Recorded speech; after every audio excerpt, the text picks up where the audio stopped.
what we need to differentiate is there are good carbs and there are bad carbs. And we need to understand which are good, which are bad.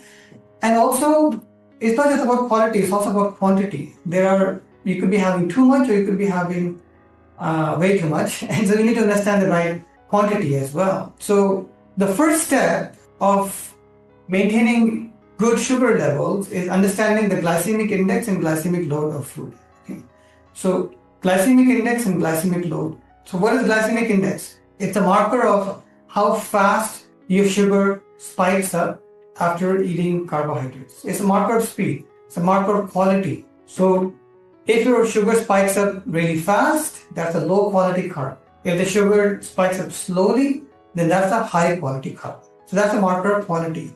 Glycemic load, on the other hand, is a marker of quantity. How much? So if you look at the diagram here, you'll see that this white bread here will give you a sugar spike followed by an insulin spike, because insulin's job is to bring sugar down, and you'll feel hungry within a few hours, right about there. On the other hand, if you're having lentils, you'll have a slow rise in sugar and it'll be more steady. You won't feel hungry for a good few hours. Glycemic load, on the other hand, is the area under the curve. So you're having a lot of pasta with other carbs, let's say, large area in the curve. On the other hand, if you're having chia seeds with strawberries and 95% of most fruits is water, then it'll be a very small area under the curve. Even though some of those fruits, like watermelon, pineapple, may have a high glycemic index, most of them will have a very low glycemic load.